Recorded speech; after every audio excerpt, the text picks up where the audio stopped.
మనం అవుతున్నప్పుడు చాలా టెన్షన్గా ఉంటుంది ఆ టీం అంతా కూడా. ఎందుకంటే ఒకరిద్దరు కాదు కదా, కొన్ని వందల మంది దానికోసం రాత్రి అనక పగలనక ఒక కొత్త కొత్త థాట్స్తో రెస్ట్ లేకుండా దాని మీద ఫోకస్ పెడతారు. ఎందుకంటే ఖచ్చితంగా అది హిట్ అవ్వాలి, వాళ్ళకి అదే భవిష్యత్తు. సినిమా వాళ్ళకి హిట్ అయితే ఆనందం, ఫెయిల్ అయితే నెక్స్ట్ హిట్ ఎలా కొట్టాలా అని కసి పెరుగుతుంటుంది. సో పుష్ప 1 దేశవ్యాప్తంగా షేక్ చేసింది. పుష్ప 2 ఎలా ఉంటుందని అంటే 1, 2లో సక్సెస్ రేట్ చాలా తక్కువ ఉంటుంది. బాహుబలి 1, 2 రెండు బాగున్నాయి.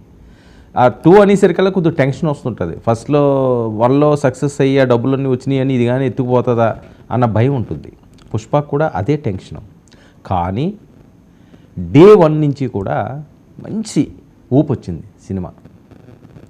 కానీ అది కొన్ని గంటల్లోనే ఆవిరైపోయింది. ముఖ్యంగా ఆ టీంకి, ముఖ్యంగా చెప్పాలంటే అందరికంటే అల్లు అర్జున్కి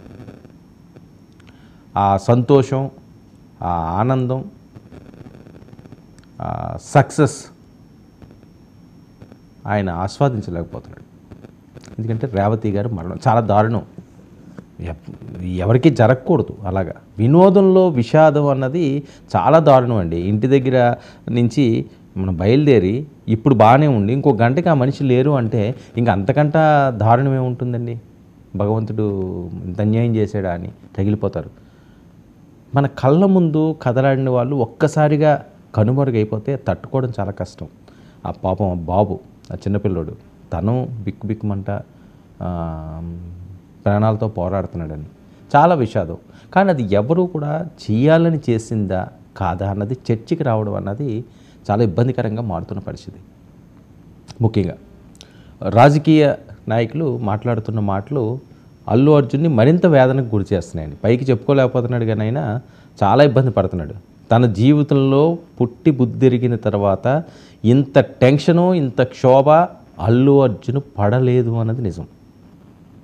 మళ్ళీ దగ్గర వాళ్ళు మాట్లాడుతున్న మాటలు ఎవడో బయట వాళ్ళు కాదు, చిన్నప్పటి నుంచి తనని కళ్ళ ముందు చూసిన వాళ్ళందరూ కూడా మాట్లాడుతున్న మాటలు. అల్లు అర్జున్కి లేకపోతే పుష్పకి అవార్డు ఎలా ఇస్తారని చెప్పి కొంతమంది వ్యాఖ్యానిస్తున్నారు. ఒకటి బాగా గుర్తుపెట్టుకోవాల్సింది ఏంటంటే, ప్రతి ఒక్కరూ మాట్లాడాల్సింది, తప్పు జరగడం అన్నది కావాలని చేస్తే దాని శిక్ష తప్పదు.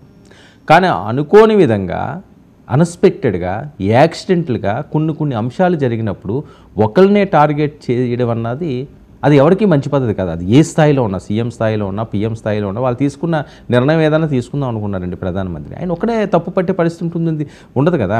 ఆ సీఎస్లు ఉంటారు, బోల్డ్ మంది సలహాదారులు ఉంటారు, ఒక క్యాబినెట్ ఉంటుంది, వాళ్ళు తీసుకున్న నిర్ణయం అది ఫెయిల్ అవ్వనియండి, సక్సెస్ అవ్వనియండి, ఒక్క మనిషిని మనం టార్గెట్ చేసి మాట్లాడతాం. సో ఇప్పుడు కూడా అల్లు అర్జున్ అది తప్పు చేశాడా చేయలేదా అన్న అంశం యాక్సిడెంట్లుగా జరిగిన దాన్ని ఇప్పుడు ఆయనైతే కంప్లీట్గా కారణం చేశారు. అవార్డు ఎందుకు ఇచ్చారు పుష్పకి ఆయన మాట్లాడుతున్నారు. ఒక్క విషయం అండి, అవార్డులు ఎందుకు పుష్పకి కాదు, పుష్పకి అవార్డులు రాలేదు, అల్లు అర్జున్ నటనకి. అక్కడ అల్లు అర్జున్ ఉండనియండి, లేకపోతే ఇంకొకరు ఉన్నాయండి, ఉన్నాయి, పవన్ కళ్యాణ్ ఉన్నాయండి, లేకపోతే రామ్ చరణ్ ఉన్నాయండి, చిరంజీవి ఉన్నాయండి, నాగార్జున ఉన్నాయండి, వెంకటేష్ ఉన్నాయండి, బాలకృష్ణ ఉన్నాయండి, XYZ ఎవరున్నా సరే అంత అద్భుతంగా నటించి రంజింపచేస్తే ఆ క్యారెక్టర్లో పరకాయ ప్రవేశం చేసి తన నటవా ప్రభావాన్ని ఒక లెవెల్కి తీసుకువెళితే దానికి అవార్డు ఇస్తారు. సినిమా అవార్డు కాదు ఇది. పుష్పకి ఎలా ఇస్తారు, ఒక స్మగ్లర్కి అవార్డు ఎలా ఇస్తారు అంటే ఇది అసలు ఎటు తీసుకువెళ్తున్నారు ఈ చర్చని? అది కదా ఆలోచించాల్సింది. ఈ చర్చని ఎటువైపు తీసుకువెళ్తున్నారు? ఇందులో ఏంటుంది? తప్పు జరిగింది, కోర్టులో బెయిల్ ఉంది, పోలీసులు కేసు పెట్టారు, నిజంగా ఆయన తప్పు అయితే శిక్షిస్తారు, ఓకే అయిపోయింది. ఇంక అక్కడితోటి ఇంక దాన్ని ఎవరు చేసేదేం లేదు, ఎవరు ఏం చేయలేరు. పోయిన ప్రాణాన్ని ఎవరైనా తీసుకొస్తారో తీసుకురాలేరు. కానీ దీన్ని ఇంకా అలా చిలవల పలవకిని చేసుకుంటే చిలికి గాలివానిగా చేసి ఇంకా అక్కడి నుంచి తుఫాన్ చేసి పెను తుఫాన్ చేసి దాన్ని ఎక్కడికో తీసుకెళ్ళిపోతున్నారేమో అని చాలామంది మాట్లాడే పరిస్థితి. అవార్డుల వరకు వెళ్ళిపోయింది. నటనకి అవార్డు ఇవ్వాలండి, గుర్తింపు. అది ఒక నటుడికి గుర్తింపు. అవార్డు దేనికి ఇస్తారండి? ఒక టీచర్కి ఉత్తమ ఉపాధ్యాయుడు అవార్డు ఇస్తారు అంటే ఉపాధ్యాయులు ఎవరు లేరా, ఆయనకి ఎందుకు ఇచ్చారంటే ఆయన అద్భుతంగా సేవలు అందిస్తున్నాడని, అద్భుతంగా ఆయన పాఠాలు చెబుతాడని, అద్భుతంగా ఆయన ఉన్నత భావాలు ముందుకు వెళ్తున్నాడు అంటే అది టీచర్స్కి సంబంధించి. అలాగే ఇంకొక ఫీల్డ్లో వ్యాపారస్తులు అద్భుతంగా వ్యాపారం చేశాడు. అందరికీ పనికొస్తారా పనికిరారా లేకపోతే ఏం చేశారన్నది కాదు, అందులో నిపుణులకి. అలాగే నటనలో తనదైన నేపథ్యంతో న్యాచురల్గా నటించడం కాకుండా జీవించేడా అన్నట్లుగా ఎవరైతే నటిస్తారో వాళ్ళకి అవార్డులు రావడం సహజం. రావణాసురుడు క్యారెక్టర్కి అవార్డు రావచ్చు. రావణాసురుడికి అవార్డు ఎలా ఇస్తారంటే, దుర్యోధనుడికి అవార్డు రావచ్చు. దుర్యోధనుడికి అవార్డు ఎలా ఇస్తారంటే, ఇంకా దానికి నెవర్ ఎండ్ కదా ఈ టాపిక్. మనం ఏదన్నా మాట్లాడచ్చు, ఏదన్నా చేయొచ్చు. కానీ ఒక నటుల్ని వాళ్ళు నటన్ని వాళ్ళు అద్భుతంగా ఆ నటించిన దాన్ని కూడా మనం వేరే రకంగా తీసుకువెళ్ళడం అన్నది చాలా ఇబ్బందికరంగా మారుతుంది అని చెప్పి అల్లు ఫ్యామిలీ ఆవేదన. సినిమా నటులు ప్రధానంగా సినిమా నటుల కోసం మాట్లాడుకోవాలంటే ఓకే, వాళ్ళు అద్దాల మేడలో ఉంటారు. ఒక్కసారిగా రాయలు పడిగిందంటే అద్దం పగులుతుంది. అదే పరిస్థితి ఈరోజు అల్లు అర్జున్ ఏంది ఎవరిదన్నా అంతేనండి. అయితే సినిమా వాళ్ళు ఎప్పుడు కష్టం వచ్చినా, ఈరోజు తుఫాన్ వచ్చింది, హుద్హుద్ తుఫాన్ వచ్చింది ఫర్ ఎగ్జాంపుల్, కోట్లాది రూపాయలు సినిమా వాళ్ళు ఇచ్చారు ప్రభుత్వానికి. రాజకీయ నాయకులు ఎవరండి ఇచ్చారు? ఏ రాజకీయ నాయకులు కోట్ల రూపాయల్లో డబ్బులు ఇచ్చారు? ఎవరైనా ఇచ్చారా? వాళ్ళు చేసిన సర్వీసులు ఓకే, ఎమ్మెల్యే స్థాయిలో మంత్రి స్థాయిలో ఎవరైనా సరే అన్నీ బేరీ చేసుకోవాలి కదా. మరి అలాంటప్పుడు రాజకీయ నాయకులు ఏం సంపాదించుకోవట్లేదా? ఎవరు సంపాదించుకోవట్లేదా? ఎవరి దగ్గర డబ్బులు లేవా? పేదరికంలో మగ్గిపోతున్నారా పొలిటీషియన్లు? ఎవరో వ్యాపారస్తులు ఇస్తారు. తర్వాత సినిమా వాళ్ళు కరోనా వచ్చింది, కరోనాలో ఆదుకున్నది ఆక్సిజన్ సిలిండర్లు. ఊపిరి ఆగిపోతుంటే నేనున్నానంటూ చిరంజీవి గారు అదే సినిమా పరిశ్రమ నుంచి కదా. ఓకే, అందరికీ అది లేకపోవచ్చు, కొంతమంది అన్నా సరే సినిమా వాళ్ళు. అల్లు అర్జున్ కూడా చాలా డబ్బులు ఇచ్చిన పరిస్థితి ఉంటుంది. ఆ తుఫాన్లు వచ్చినప్పుడు అవధి వచ్చినప్పుడు వాళ్ళు ఆదుకుంటున్నారు కదా. సో అవన్నీ మనం మర్చిపోయి మనమే గొప్పగా చేస్తున్నాం, ఎదుటి వాళ్ళు చేయట్లేదని. తప్పు జరిగింది, అది ఎవ్వరు కూడా దాన్ని సమర్థించరు, సమర్థించకూడదు. కానీ కావాలని చేసిందా, అది యాదృచ్ఛికంగా జరిగిందా, యాక్సిడెంటల్గా జరిగిందా అన్నది. ఇప్పుడు ఒక సినిమా రిలీజ్ అనే మూమెంట్ ఏదైతే వచ్చిందో అది మనం ఎవరు తట్టుకోలేరు. ఆ ఫ్యాన్ పిచ్చి అలా ఉంటుంది. ఇంకెట్టి పరిస్థితుల్లో ఆ రోజు తీసేయాలి. అది చెయ్యి ఇరిగిందా, కాలు ఇరిగిందా, లేకపోతే అందులో వెళ్ళి చెయ్యి పెట్టారు, ఇలాంటివన్నీ కూడా మనం చూస్తుంటాం. చిరంజీవి గారి దగ్గర నుంచి ఉన్నదండి, ఎన్టీ రామారావు గారి దగ్గర నుంచి ఉన్నదండి. ఎన్నో సంవత్సరాల నుంచి 30-40 సంవత్సరాల నుంచి కూడా ఇది ఉంది. కానీ దురదృష్టవశాత్తు ఈ ఘటన జరిగింది. ఆ కుటుంబానికి తీరని లోటు, ఎవరో తీర్చలేని లోటు జరిగింది, కాదనలేనిది అది. కానీ అది ఒక్కటే, దాని చుట్టే మనం తిరుగుదాం, దాని చుట్టే వెళ్దాం. ఈరోజు టాలీవుడ్ ఇండస్ట్రీ ఎంత టెన్షన్లో ఉన్నదట, పెద్ద సినిమాలన్నీ పోతున్నాయట. ఓకే, మీరు కట్టడి చేయాలనుకుంటే ఖచ్చితంగా కట్టడి చేయండి. 2,000 రూపాయలు 3,000 రూపాయలు మేము రేట్లు పెంచుకుంటాం, ఇన్ని కోట్లు పెట్టి తీసామన్నది కరెక్ట్ కాదు. మినిమం చేయండి. ఓకే, 150 టికెట్ ఉన్నది, 200, 300, ఒక 100 రూపాయలు 50 రూపాయలు పెంచినా వస్తుంది. అంతేగాని ఎవరికి నచ్చినట్టు వాళ్ళు చేసుకుంటారు. అలాంటి దాని మీద మీరు కొరడా జులిపించండి, తప్పులేదు. కానీ వేరే అంశాలన్నింటినీ కూడా ఇందులోనే ఫిక్స్ చేసి ఇది జరగడమే తప్పు, ఇది కావాలనే చేశారు అనే విధంగా. ఒకటి, ఆయన కోర్టు పరిధిలో ఆయన అంశం ఉంది అంటున్నారు, ఆయన మాట్లాడకూడదు అంటున్నారు. పోలీసులు మాట్లాడుతున్నారు, రాజకీయ నాయకులు మాట్లాడుతున్నారు, అందరూ మాట్లాడుతున్నారు. అంటే సంయమనం పాటించాల్సిన సమయం ఇది అందరూ కూడా. ఇంకా దీన్ని ఇంకా పెద్దది చేయొద్దు. దీన్ని పెద్దది చేయడం వల్ల కలిసి వచ్చేది ఏమి ఉండదు. నిజంగా అతను తప్పు చేశారు, కోర్టు నిరూపించింది అనుకోండి, జైలుకి వెళ్తారు. అతనికి అది సిద్ధపడ్డాడు. సరే, ఇండస్ట్రీలో ఉన్నప్పుడు మన సొంతం అనుకున్నప్పుడు ఖచ్చితంగా అలాంటి ఒక ఫేస్ ఉన్నప్పుడు పరామర్శలు అన్నది సహజంగా జరుగుతుంది.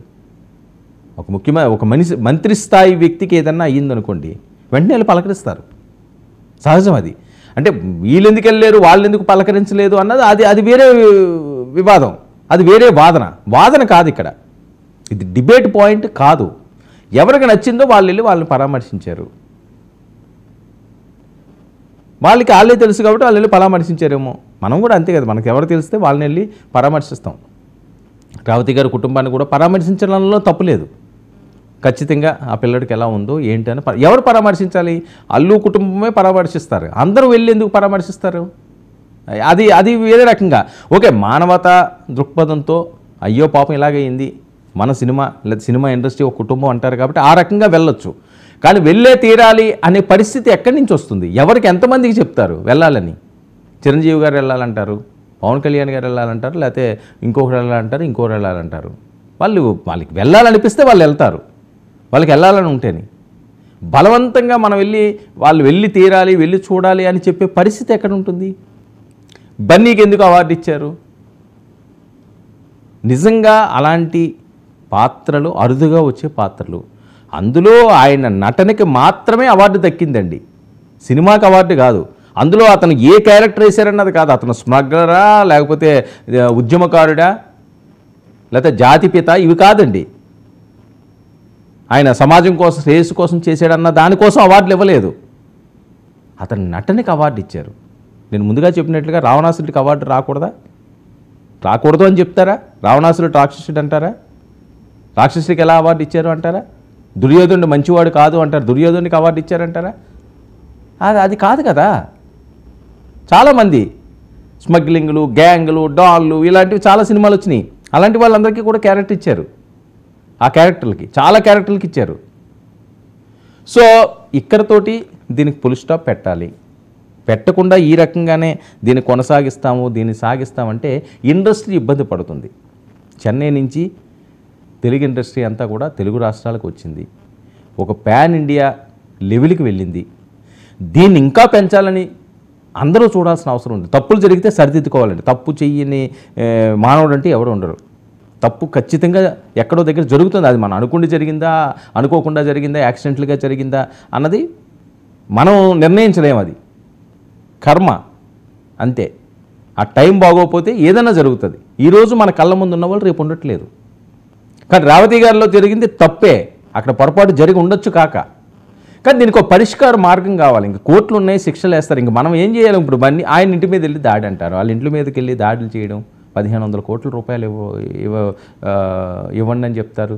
15 కోట్లట, 15 కోట్లు 25 కోట్లు ఏదో ఇమ్మని ఇంకొక డిమాండ్లు వస్తున్నాయి. అంటే ఇంక ఇది అలా పెరుగుతూ వెళ్ళిపోతున్నది. ఎక్కడో దగ్గర ఫుల్ స్టాప్ పడాల్సిన అవసరం ఉన్నది. ఇండస్ట్రీని కూడా కాపాడుకోవాల్సిన అవసరం ఉంది. దాని మీద ఎన్నో వేల కుటుంబాలు బతుకుతున్నాయి.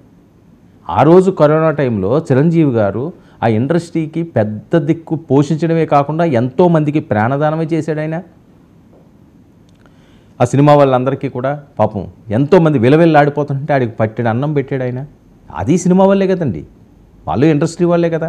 ఇండస్ట్రీని ఏదో మనం పైగా పరాయిగా చూడొద్దు. ఇదంతా ఒక కుటుంబం, వసుదైక కుటుంబంలాగా భారతదేశం ఉండాల్సిన అవసరం ఉంది. ఎన్ని జాతులున్నా, ఎన్ని మతాలున్నా, ఏదున్నా అందరూ ఒకటే. అంతా మంచి కోసమే చేయాలి. తప్పులుంటే సరిదిద్దుకోవడంలో తప్పు లేదు, ఖచ్చితంగా సరిదిద్దుకుందాం. ఎవరన్నా సరే తప్పులుంటే సరిదిద్దుకోండి, కావాలని తప్పు చేస్తే శిక్షించండి. అదేం క్షమించమని ఎవరు చెప్పట్లేదు. కానీ వేరే అంశాలన్నింటినీ కూడా ఇందులో మిళితం చేసి మంచిని కూడా చెడ్డగానే వేరే రకంగా చూపించి ఇంకా పెద్దది చేసుకుంటూ వెళ్ళిపోయి అది ఇండస్ట్రీకే గొడ్డలి పెట్టుగా మారే పరిస్థితి కానీ వస్తే చాలామంది ఇబ్బంది పడతారు. పెద్ద సినిమాలు రావు. ప్రపంచవ్యాప్తంగా తెలుగు చిత్ర పరిశ్రమ తగ్గిపోతుంది, దాని హైప్ తగ్గిపోతుంది, ఇప్పుడిప్పుడే ఎదుగుతుంది.